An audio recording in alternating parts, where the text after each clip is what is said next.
بسم الله الحمد لله والصلاة والسلام على رسول الله وعلى آله وصحبه ومن والاه. خۆشەویستان کۆتا ئەڵقەی ئەم جارەمان کە ئەڵقەی ژمارە 50 تەرخانە بۆ کتێبی خواناسی ئاین ئیمان. ئێوە خۆتان نەزانن کە ماوەیەکی زۆرە ئێمە قسە لەسەر ئەم کتێباکەین لەسەر ناوەڕۆکی ئەم کتێبە، بەڵام بۆ مانایە نییە دیسان ئەوە ئەڵێنەوە کە ئەم کتێبە ئێمە هاتوون لێرە دیسان دووبارەمان کردوتەوە. بەشێک لە پرسیارەکان ڕاستە ئەمە هۆکار بووە بۆ ئەوەی کە کۆمەڵێک پرسیار هەیە بیکەین، بەڵام پرسیارمان کردووە لە دەرەوەی کتێبەکەش کە ناوەڕۆکی کتێبەکە گرتوێتەوە، واتە مەرج نییە تەسەووری ئەوە بکەن کە ئێمە لێرە کتێبەکان دووبارەکەینەوە، چونکە زۆر جار پێمە ئەوترێ ئیشی تۆ ئەوەیە کە جارشکەم کتێبانە دووبارەکەیتەوە بە پێچەوانەوە. ئێمە زۆر جار وتومانە کتێبەکان ئێمە شرۆڤاکەین ناوەڕۆکەکانی، بەڵام لەگەڵەوەش بەڕێز مامۆستا عەلی باپیر لە ڕێگای ئەو پرسیارانەوە کە لێکرێ کۆمەڵێک بابەتی هەنووکەی یاخود کۆمەڵی خوێندنەوەی تازە کە هەیە مامۆستا دیسان سەرباریەکە و هەروەها بە جۆرە لە جۆرەکان بابەتەکە تێر و تەواوەکە. لەبەرەوە تەسەووری ئەوە نەکرێت کە ئێمە تەنها کتێبەکان لێرە جارێککە دووبارەکەینەوە خو ناوەڕۆکەکانیان بە جۆرە لە جۆرەکان پیشانە دێنەوە. ئەم کتێبە کتێبی خواناسی ئاین ئیمانێکێک بوو لەو کتێبانی کە زۆرترین قسەکردنی هەڵگرت، بۆیە بە پێویستمان زانی کە تا ئەڵقەی ژمارە 50 لەگەڵ کتێبی خواناسی ئاین ئیمان بمێنینەوە. ئینشاءڵڵا دوای ئەم ئەڵقەیە ئەچینە سەر یەکێکە لە کتێبەکانی بەڕێز مامۆستا عەلی باپیر. مامۆستا دیسان بەخێر بێ. سپاس بەخێر بێن کاک پەیوەند، سەلامەت بن. مامۆستا لەم کتێبەیە لە بەشێکە لەو بەشانەی کۆتاییە ئەتەوێت کۆمەڵێک تۆمەت هەیە، ئەم تۆمەتانە بە جۆرە لە جۆرەکان بڕێوێنیتەوە یاخود بیان تەچێنی لە ئەوەی کە پێگوترێ لە ئیسلام یاخود لە حاڵەتی ئیسلامی. ئەوەی کە گوایە ئاین و خواناسی لەگەڵ ڕەوتی بەرەو پێشچوونی ژیان و ڕۆژگاردا پەیوەندێکی پێچەوانان هەیە، واتە تا ژیان و هۆکارەکانی پێش بکەون ئاین بەجێمێنێ. واتە هەندێک پیان وایە کە بە تایبەتی ئەم قسەیە لە ڕابردووە زۆرەکرا، ئێستاش بە جۆرێکی تر لە جۆرەکان هەرەکرێت. ئیتر ئەوە ئەبێ هۆکارەکەی چی بێ، هەر پەیوەندی بە ئەو کەسانەوە هەیە کە دژە ئاینن دژە دینن کە پیان وایە با بڵێن ئاین لەگەڵ ژیانانیە، ئاین و ژین و دین پێکەوە نیە، یاخود با بڵێن هەمیشە دین بە جۆرە لە جۆرەکان دواکەوێ، یاخود هۆکارەکەی بە پێچوانەوە جارێکی کە ئەو ڕەوتی بە ئاوا بڵێن ئەوانەی کە ئیدعای ئیسلامەتیەکەن ئیدعای دینداریەکەن و بە جۆرە لە جۆرەکان مەسەلەن بۆ منە ئەوان بن بە هۆکاری ئەوەی کە مەسەلەن خەڵک تەسەووری ئەو بکە کە دین لەگەڵ ژیانانیە، چونکە مامۆستا بە تەنها ئەوەی کە دژە دینە ناتوانێت ئەوە بسەلمێنە بڵێ ئاین لەگەڵ ژیانان نییە، ئیلا ئەبێ وێنەیەک بێنێتەوە یاخود با بڵێن دلیلێک بێنێتەوە بڵێ کاکە ئەمە دلیلەکەم. یعنی تۆ پێدوانیە زۆر جاریش ئەوانەی کە هەڵگری ئاینیشن کەم تەرخەمن وەکو پێویست دین لە ئاستی ئاینەکەیە، بۆیە لە هەندێک شوێنە ئەگەر ئاین بە جۆرە لە جۆرەکان تەسەووریەوە کرابێت کە بەجێماوە یاخود لەگەڵ ژیانان نییە، ئەم تەسەوورە بە جۆرێکی تریش بچێتەوە لای ئەوانیش. الحمد لله وصلى الله تعالى وسلم وبارك على رسول الله محمد وآله المهتدين بهداه من الصحب والأزواج والقرابة والتابعين لهم بإحسان إلى يوم اللقاء. كاكا پەیوەندیان بۆ زانیاری جەنابەت ئەمە ئاڵلقەی 22ەمە کە ئێمە باسی لەم کتێبەدا ینی 22 ئاڵلقەمان لەم کتێبە باس ئێمە کۆی ئاڵلقەکانی نووسین و یادەوەری تا ئێستا 50 ئەمە ئاڵلقەی 50مینە، 22 لە چوارچێوەی ئەم کتێبەدا سوڕاون، 28یشی 5 کتێبەکەی دی پوختەیەک دەربارەی ئیسلام و ڕێچکان، یادی خوا، سۆزی نەتەوایەتی و بیری ناسیۆنالیزم لە ڕوانگەی ئیسلامەوە و ڕێگەی ساڵحبوون و بەرەخواچوون. ئەم 5 کتێبە 28 ئاڵلقەیان گرتووە، ئەم کتێبە بە تەنێ 22 ئاڵلقەی گرتووە، پشتی شێری پێ بڕاوە، کە من هەروەکو مژدەیەکی بۆ خوێنەران دەڵێم چاپی سێمی ئەم کتێبە لەم ڕۆژانەدا خوا پشتیان بێدێتەوە. لە چاپی سێمیدا خزمەتێکی باشمان بەم کتێبە کردووە، هەم فەرمایشتەکانمان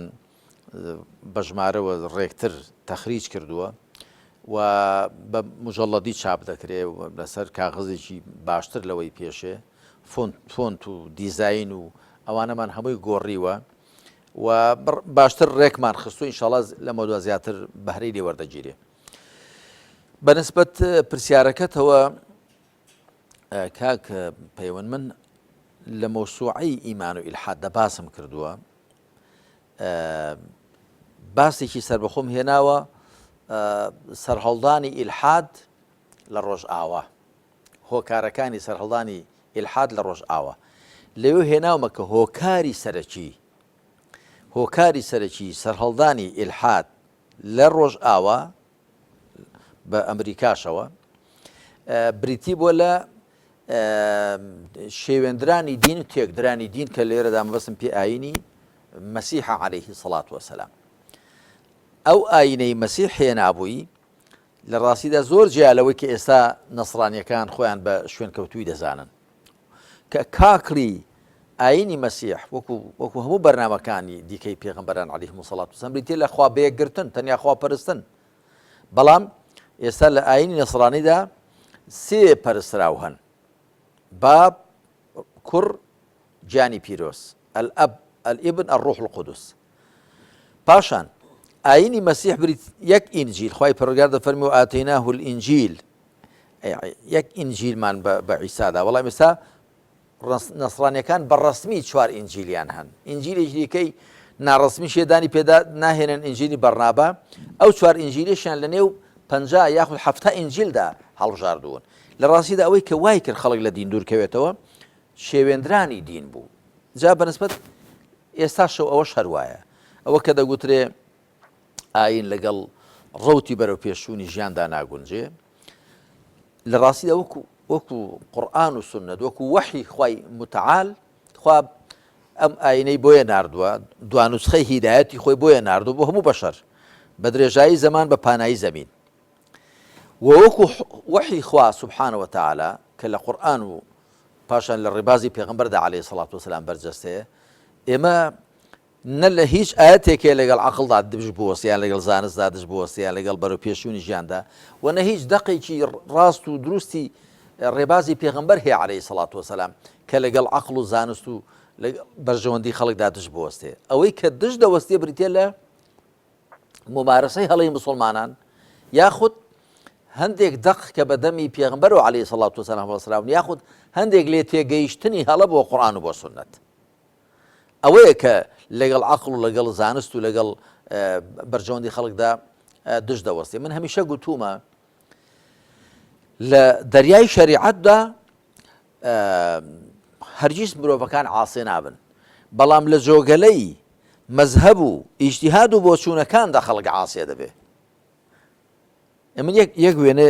بێنمەوە هەر بۆ ڕوونکردنەوەی مەبەست. ئاشکرایە کە وەختێک مرۆڤ ئاوی دەست نەکەوت بۆ دەستنوێژ و بۆ غوسڵ تەیەموم دەکا. ئاەتەکە دەفەرمێ فەلەم تەجیدوا ماء فتەیەمەموا صەعیدًا طەیبًا فەمسەحوا بوجوهکم وەئەیدیکم منه. ئەگەر ئاوتان چنگ نەکەوت چ بۆ دەستنوێژ چ بۆ خۆشوەردن، ئەوە ڕوو بکەنە ڕووی پاکی زەوی. تەیەمەموا ئوقسدوا، ڕوو بکەنە ڕووی چی؟ صەعید. صەعید یعنی ڕووی پاکی زەوی. بەپێی ئاەتەکە بێ کەسێک کە لە بەستەڵەکی سەرووی دنیاە، لە بەستەڵەشی خواروی دنیاە، کەسێک کە لە شوێنێکە دنیا بە بەفردای پۆشیوە، کەسێک کە لە شوێنێکە هەمووی سەوزەجیایە، کەسێک کە لە بیابانێکە هەمووی لمە، کەسێک کە لە چایەکە هەمووی بەردە، دەست بە ڕووی زەویدا بێنێت تەیەمومی خۆی دەکا. ئەگەر بەفرە، ئەگەر بەستەڵەکە، ئەگەر لمە، ئەگەر سەوزەجیایە، ئەگەر بەردە، ئەگەر زیخە هەرچی هەیە، وانە صعيد ضل وجه الأرض. مختار الصحاح تماشا بك مفردات الراغبي أصفهاني حبو فرن كاين زمان ضل الصعيد أي وجه الأرض روي زوي. بلان ورا بو مذهب بو أنا مذهب إمام الشافعي ضل تيمم دبي بتراب طاهر له غبار، دبي قليكي باكا توزي لي هلسه. زمان بو خوم إنسان جزور دنياي بيني وزور قراو شتي بسر هات چاکتر قەدری ئاەتەکان دەزانێ. من بۆ خۆم جاری وا دووسێ ڕۆژ لە بەفردا بوو، بەفر تا پشتێن دێ باریوە، وەرە گڵی پاکم کە تۆزی لێڵسێ بۆ لەکوێ دێنی بەفرەکە ئەگەڵیشی خەنی 2 مەترشی هەڵقەن هەر ئاوە دوایی دەگاتە قوڕێ هەر ناگاتە گڵێکە غوبا تۆزی لێ هەڵسێ دەیکاکە لەکوێ بێنم ئەو زانایە کەوای فەرمووە ڕەحمەتی خۆیان لێبێ زانایان بە پێی ژینگەکەی خۆی وای گوتووە ئەگەر زانی بای لە بەستەڵێکی سەروی دنیا و بەستەڵێکی خواری دنیا و ئەگەر زانی بای لە بیابانانی کە تەنیا لمی لێت تۆڕابی هەر لێنێ گڵی لێن تۆزی هەڵسێ ئەگە زانی بای کە جاری وا هەیە هەم دنیا بەفردای دەپۆشێت تەنیا بەفرە وای نەدەگوی دەگەڕایە بۆ لەفزی ئاەتەکە نەک بۆ خۆی مانایکی لێدا تاشێ بە پێی ژینگەکەی خۆی کە چ زۆرە گڵ زۆرە و دەستی پێدادێنێ جا تەماشا دەکەی دەریای شەریعەت خەڵک عاسێ ناکە بەڵام جۆگەلەی مەزهەب و بۆچوونەکان خەڵک عاسێ دەکات جا هەر لەوە ڕابگرە کاکە پەیوەند هەتا هەر شتێکی دیکە ئێستا لە بواری مامەڵە بازرگانیەکاندا لە بواری هەڵسو کەوتە سیاسیەکاندا هەڵسو کەوتە کۆمەڵایەتیەکاندا ئەوانەی کە دەگەڕێنەوە بۆ دەقەکانی قورئان بۆ وەحی تەماشا دەکەی ڕێ لە بەردەمیاندا تەخت و ئاچووخە يعني ابن القيم الجوزي لكتابي إعلام الموقعين عن رب العالمين ولا كتابي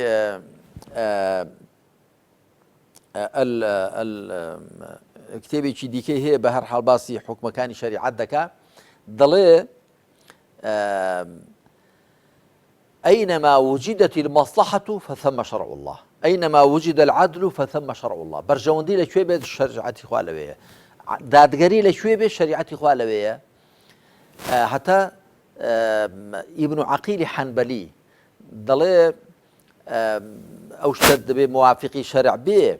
ضلي أجر بس لموافقي شرع وآيات وحديثي لسربي أو غلطة أجر ما بس لو بيك بيس لقل دقيق شريعتها تيك نجري أو الراسته هرچی برجواندیه هرچی خیر و خوشی هرچی خلق سودی لده بینه مادام پیشوان دقیق شریعت نبی او معناه موافق شرعه زعما بستم هو فعلا او جنابت اماجت پیدا راسته استا ممارسه هلی مسلمانان دواکوتویتی مسلمانان هر دواکوتویتی مسلمانان باشترین دیکنه باشترین بلگل سروی که اسلام لقل برو پیشونی جاندا ناگون جبو ها تماشا مسلمانان دواکوتون دیار دینکان ریلی گرتون جات خو دینیان ریلی گرتون برو پیشو بسن یاخود تێنەگەیشتنیان لە دین و خەڵەت تێگەیشتنیان لە دین ڕێی لێگرتوون ئەی هەر ئەو دینە نەبوو کە کاتی خۆی نیوەی خەڵکی گۆی زەوی بەدەستەوە بوو یا سایە سێبەری نیوەی خەڵکی گۆی زەوی بوو و لە هەموو شتێکدا ئەم مسلمانان سەرمەشقی مرۆڤایەتی بوون لە ڕووی زانستی لە ڕووی دادگەری لە ڕووی تەبایی لە ڕووی بەرەو پێشوونی کۆمەڵایەتی لە ڕووی شارستانەتی لە هەموو شتێک لە هەموو ئەو شتانەدا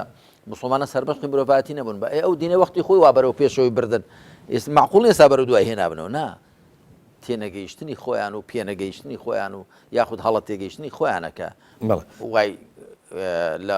مسلمانانی بەو دەردەبردووە مامۆستا چەند پرسیارێکم هەیە ئەگەر تۆزە پەلەن نەکەم ڕەنگە فریان نەکەم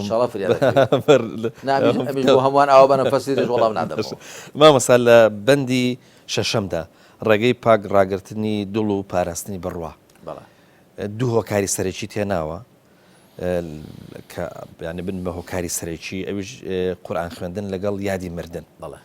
قسەکە لەسەر ئەوەیە ئەم دوو هۆکارە کاریگەری ئیجابیان لەسەر ئیمان یاخود لەسەر خواناسی چییە؟ بەنسبە قورئان خوێندنەوە خوا دەفەرمێ ئەلا بذیکری الله تطمئن القلوب ئاگادار بن بە یادی خوا دڵان ئارام دەگرن کە قورئانیش بە خۆی ذیکرە گەورەترین جۆری ذیکری خوا قورئانە إنا نحن نزلنا الذكر وإنا له لحافظون لراسي ده بأندازه وكإنسان لقى القرآن ده كاريك ده كاو تيكل ده بيه أو دلو دروني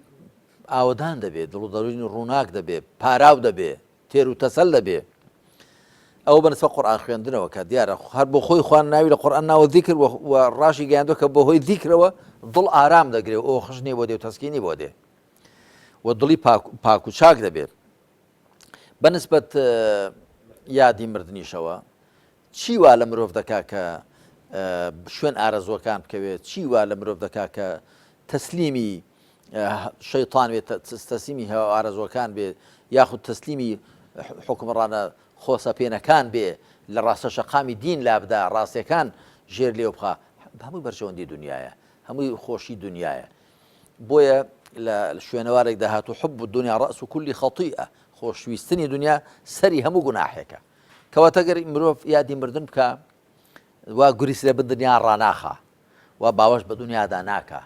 وەکو بۆ حامیدی غەزالی دەڵێ دەبێ ئینسان لەگەڵ دنیادا وا مامەڵە بکە وەکو لەگەڵ ئاگردا مامەڵە دەکا چۆن دڵێ کەسێ ئاگرێک دەکاتەوە بە زستانان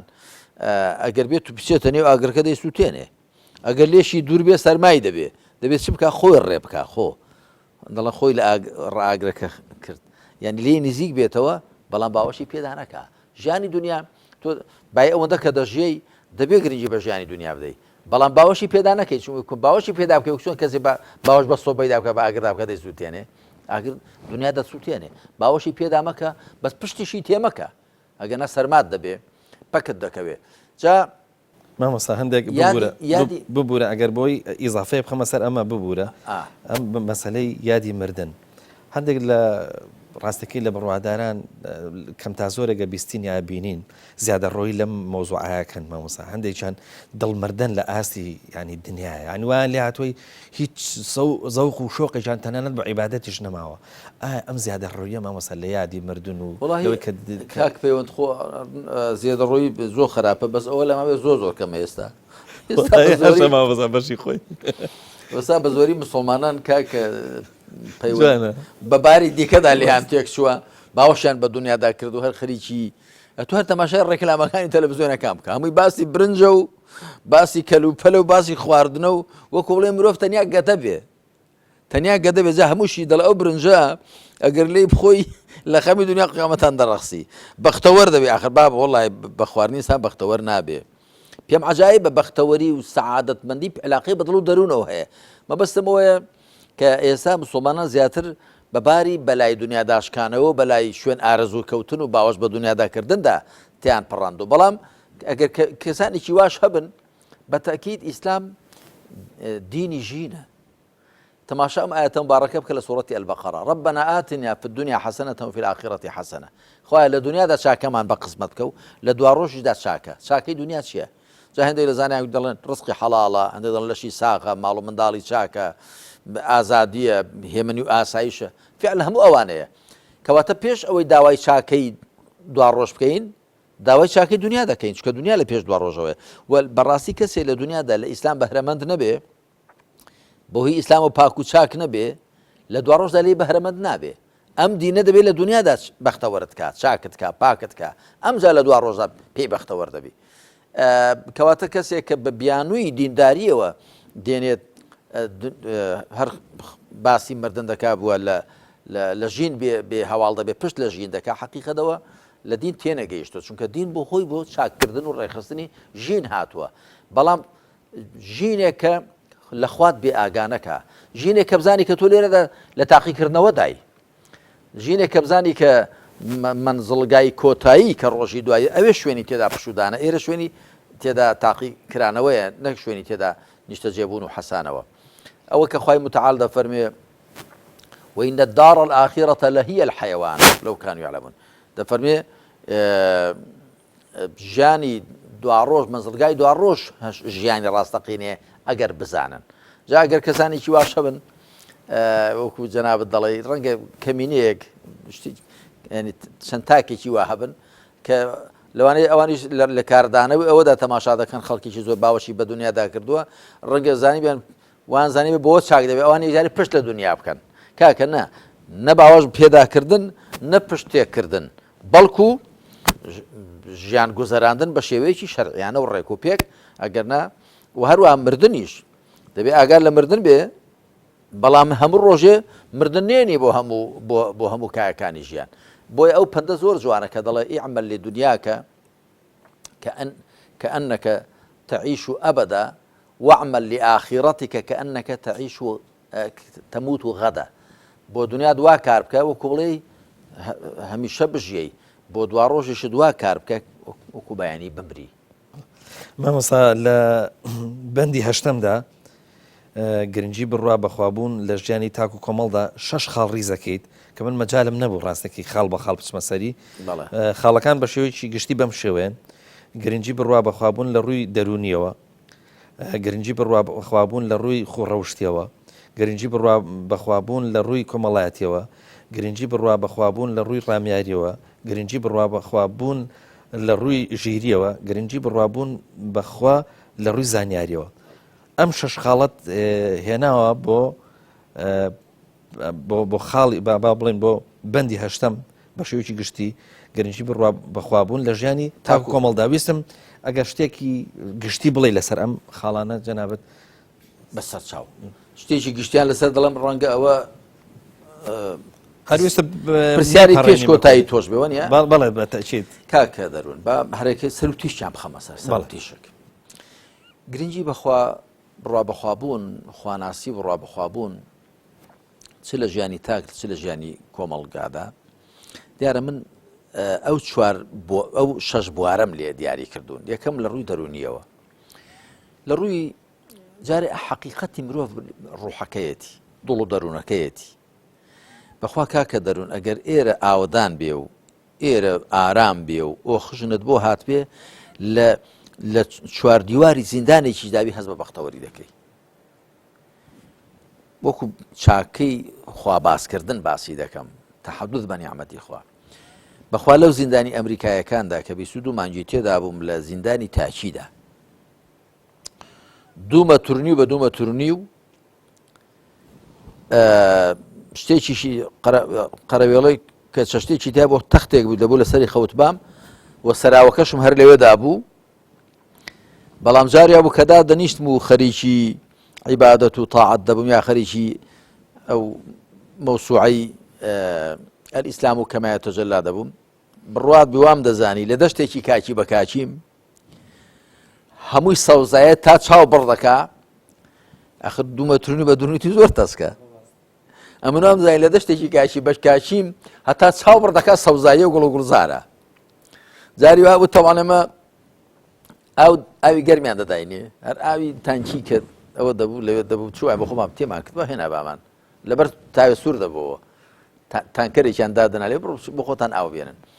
جا کە لەو ئاوم دەخواردەوە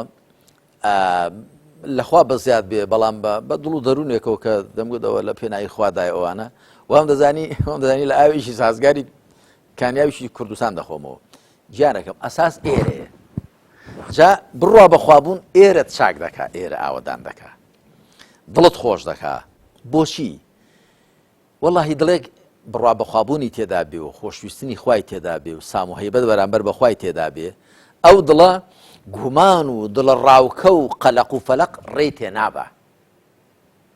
یعنی هیچ گومانی تێدا نییە کە دڵێکی ئارامگرتوو بە یادی خوا، دڵێکی ئارامگرتوو بە ئیمان شک و گومان و قەلەق و دەبێ خوایە چم لێ بێ و کەنجێ بەرموس چۆن بکەم و چۆن چیم لێ بێ و ئەو ئانە بۆ نابێت.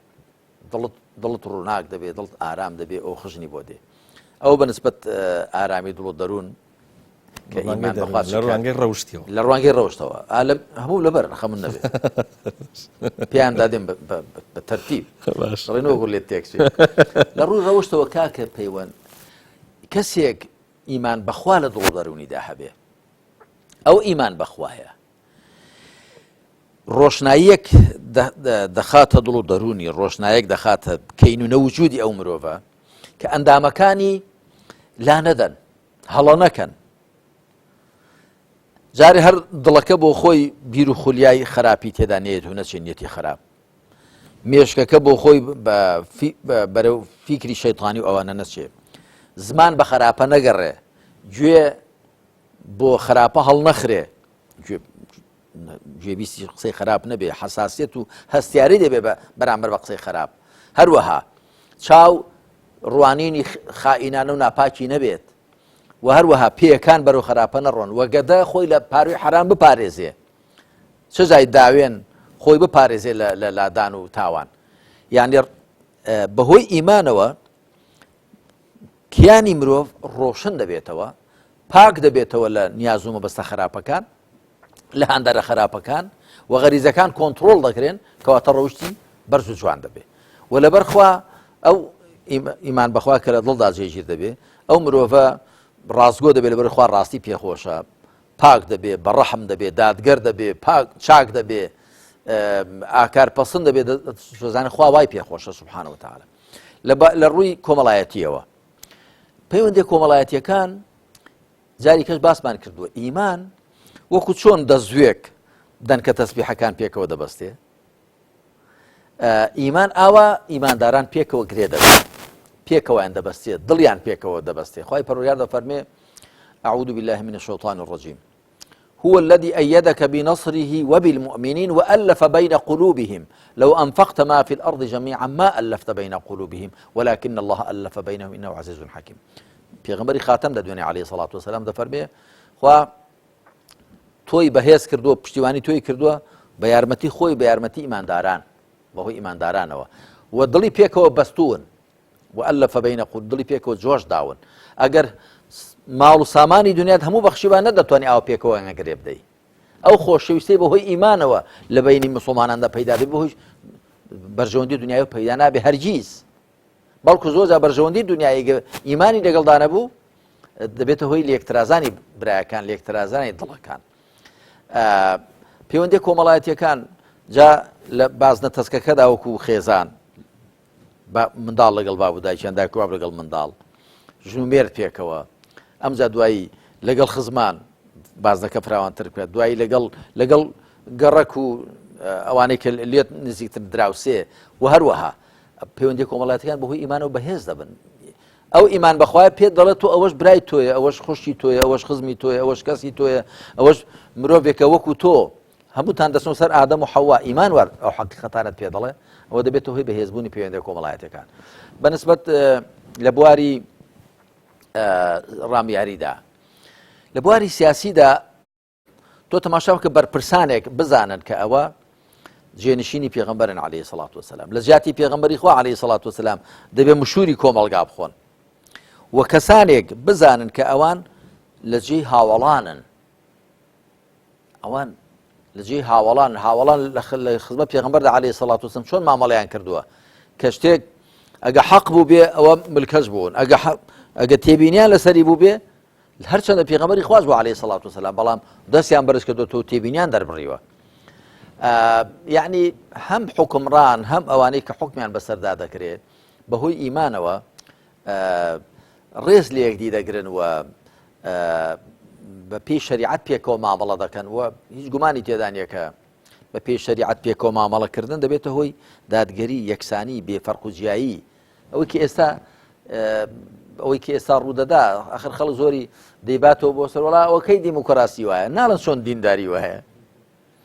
وەڵای کاکە دیموکراسی وشەیە کە بە زۆر شێوە بەکار دەهێنرێ زۆر جار ئیستیغلال دەکرێت بەڵام بڵێ چۆن دین وایە چۆن شەریعەت وایە خۆ ئاینی ئێمە ئیسلامە شەریعەتی خوای پەروەردگارە دیموکراسی میکانیزمی حکمڕانیە کە ئێمە پێ دەڵێن شوڕا مەبەستمەوەی زۆر جار مسلمانان فەقیرە نازان دیفاع لە مافەکانی خۆشیان بکەن هەی کاکەوانە باسی دیموکراسی دەکەن و نابڵێ باسی مسلمانەتی دەکەن ئەوەی کە ئەو شێوە حکومڕانی کە ئێستا دەکرێت لە هەرێمی کوردستاندا کە جارێکی باسی دەکەمەوە کە کەمینەیەکی ملیاردێری پڕ لەسەر حیسابی زۆرینەیەکی قڕ کە هیچ شتێک نەماوە لە وڵاتەدا تەخشان و پەخشانیان نەکرد بێ سەر حیزب و خزمدا ئەوە لە کوێی شەریعەتی خوای پەروەردگاردایە ئەوە لەگەڵ کوێی دیندا دەگونجێ بەنسبەت کاریگەری بڕوا بەخوابوون لە ڕووی عەقڵیەوە عەقڵێک کە ئیمانی تێدا بێ و عەقڵێک ئەو گەورەترین ڕاستیەی دەرک کرد بێ ئەو عەقڵە هۆشیار دەبێت کاکە پەیوەند وەکو چۆن دڵ بە ئیمان بەخوا بێدار دەبێ عەقڵیش بەهۆی ئیمان بەخوا هۆشیار دەبێ و بە هەستیاری زیاتر و تەماشای دەوروبەر دەکا لیان ور دەبێتەوە لە شتەکان چونکە دەزانی هەمویان دروستکراوی خوان و دەزانی خوا سوبحانەوە وتعالە هیچ شتێکی بە هەوەنتە دروست نەکردووە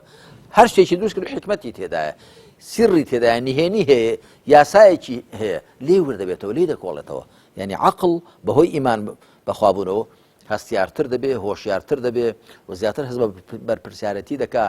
و عەقڵ بەهۆی ئیمان بەخوا و خواناسیەوە لە هەموو شتێک ور دەبێتەوە وەکو خوای متعال دەفەرمێ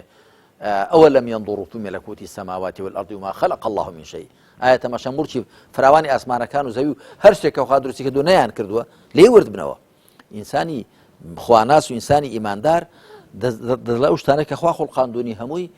بە باشتری شێوە خوڵقاندوون کەواتە باملیان کۆڵمۆلیان ورمەدا یاساکانیان چۆنن بواری شەشەم کە من هێناوە لە ڕووی زانستیەوە دیسان بڕوا بەخوا بوون و خواناسی وا دەکا کە مرۆڤ لە ڕووی زانستیەوە هەمیشە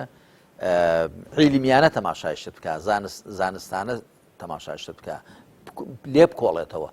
چونکە بۆ دەبیستێت کە خوا دەفەرمێ صنع الله الذي أتقن كل شيء ئەوە دروستکراوی ئەو خوایە کە هەموو شتێکی زۆر بەچاکی دروست کردووە زۆر بەچاکی دروستکرابێ دەبێ مرۆڤ هەوڵدا زانیاری پەیدا کە بزانێت چۆنی دروست کردووە هەروەها کە خوا سبحانه وتعالى دەفەرمێ ما ترى في خلق الرحمن من تفاوت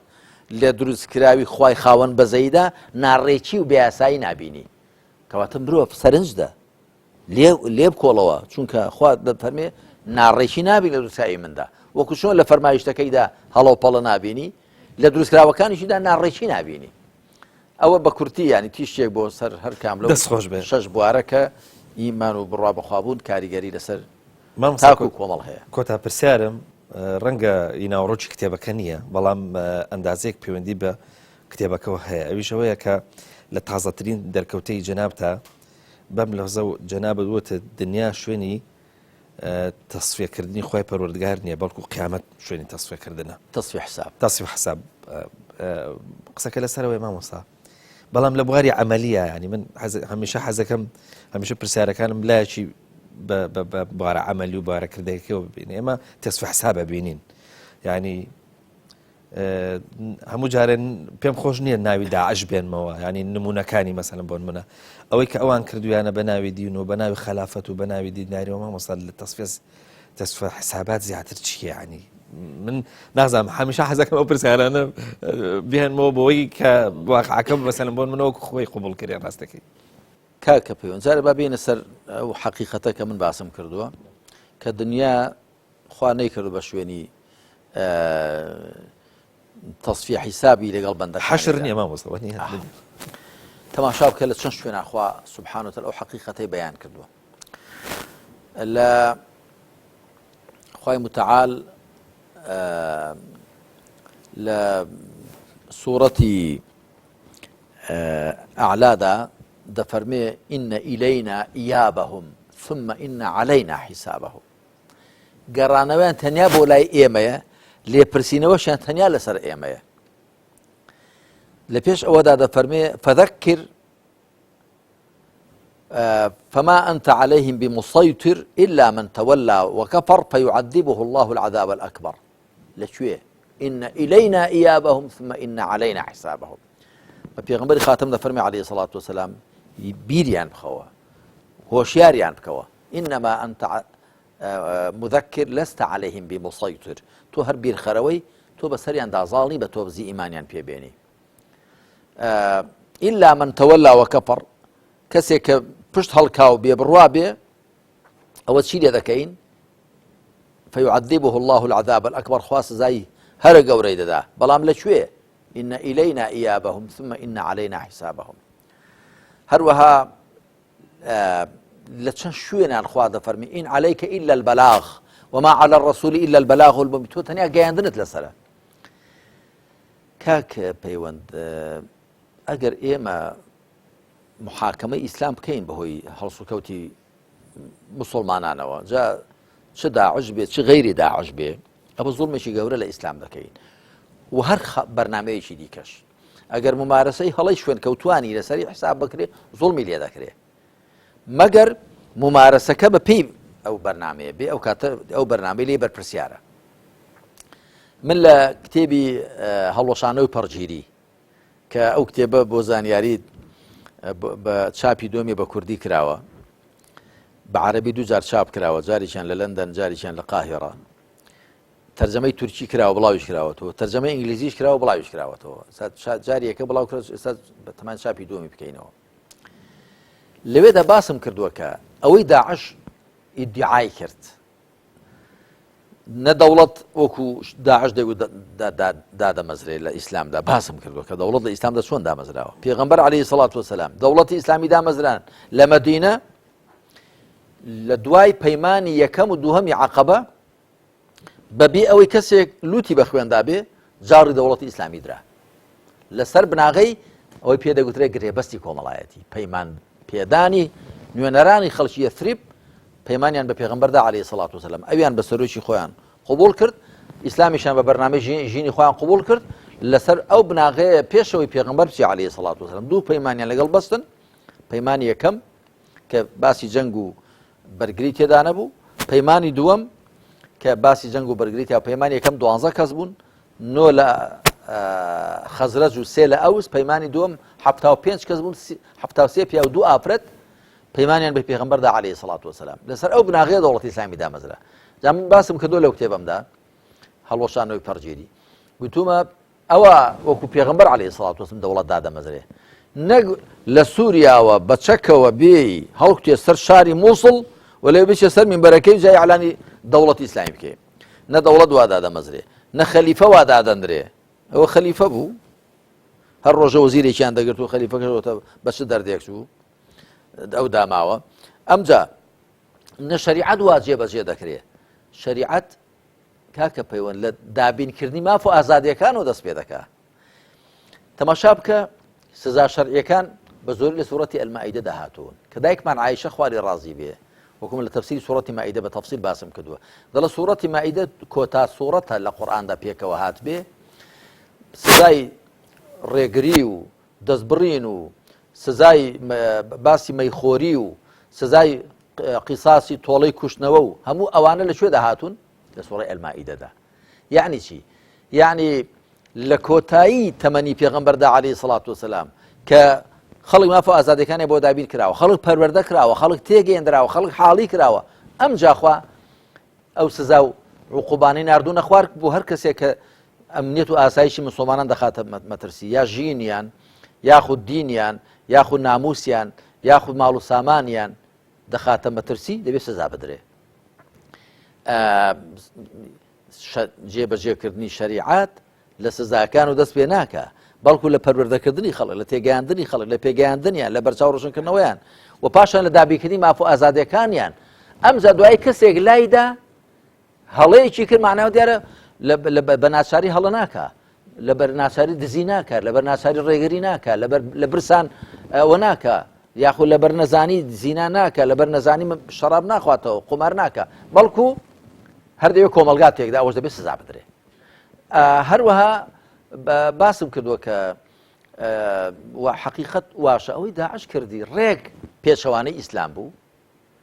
هەر بۆیش ئەوەی فەرمایشتەی پێغەمبەریان بەسەردا چەسبی عەلەیهی سەڵات وسەلام کە دەفەرمێ هەلەکە المتەنەطیعون زێدەڕۆیکەران لە بەین دەچن تەمەنیان کورتە هەمیشە زێدەڕۆیکردن تەمەنی کورتە تێپەڕاندن تەمەنی کورتە حاڵەتی هاوسەنگی دەتوانێت بەردەوام بێ بۆیە ئەوانی شوچوو هەر کەسی کەش مەسەن جەناب باسی هەندێک کەست کرد کە پشت لە دنیا دەکا و زۆر خۆی کوشمەڵە دەکا و ئەوە تەمەنی کورد دەبێ ناتوانێت مەدارکە پێشەوانی فیتڕەت و زگماکە هەمیشە حاڵەتی هاوسەنگی حاڵەتی لەگەڵ شەرع و عەقڵدا ڕۆیشتن دەگونجێ بەردەوام بێ بەڵام حاڵەتی تێپەڕاندن و پەڕگیری و توندوتیژی هەمیشە تەمەنی کورتە مامۆستا بەم شێوەیە گەشتینە کۆتایی کتێبی خواناسی ئاین ئیمان کەوەکو جەنابەت فەرمووت 22 ئەڵقەمان لێ پێشکەش کردووە تەمە ناکەین کە ئینشاءڵڵا سوودێکی باشمان بە بینەرانی خۆشەویست گەیاند بێ بۆ کتێبی داهاتوومان قەرارە بچینە سەر کتێبی تەوژمی ئیسلامی و ئەلمانی خاڵ هاوبەش و جیاوازەکانی کە من تەسەورەکەم ئەمەیەکێکە لە کتێبە باشەکان جگەلەوەی کە بۆ ئێستاش بۆکو بابەتی هەنووکەی بۆ حاڵەتی ئیسلامی زۆر گرنگە تەمە ناکەم کە ئینشاءڵڵا بتوانین شۆرڤەیەکی بابەتی ئەم کتێبەش بکەین و دڵنیاشم لەوەی کە جەنابیشت کۆمەڵە قسەی جیاوازتریشت هەیە ئێستا کە وەختی خۆی ڕەنگە لە کتێبەکان نەنووسێ بێ ئێستا مەسەلەن بۆ منە لە بەرنامەکەی ڕەنگە بتوانی ئیزافەی بکەیت بەڵام پێش کتێبەکە حەزەکەم ئەگەر جەناب ڕەزامەند بیت لەسەر چونکە لە ئاخر دیداری جەناب تا ئەوەی کە من بینیم قسەر لەسەر ئایدۆلۆژیا و موقعی ئایدۆلۆژی و هەروەها تێڕوانینی ئایدۆلۆژیانە کرد حەزەکەم چونکە ئەم کتێبەش دیسان ئەچێتە ئەو بوارە و بەشێک لە ڕۆشنبیران ئەوانەی کە بە حساب ڕۆشنبیری هۆشیارن تێڕوانینان لەسەر ئەوەیە کە حاڵەتی ئیسلامی لە هەرێمی کوردستان حاڵەتێکی ئایدۆلۆژیە حیزبی ئیسلامی ینی حیزبێکی ئایدۆلۆژی بۆ مانای نییە کە ئیسلامی یعنی بریتی بێ لە ئیسلام هەموو خۆی حەزم کرد لەگەڵ جەناب تا ئەگەر بکرێ ئەڵقەیەک دوو ئەڵخە لەسەر قسە لەسەر ئایدۆلۆژی و موقعی ئایدۆلۆژی و هەروەها ئایا ئەوەی کە ئێستا حاڵەتی ئیسلامی پێگوترێ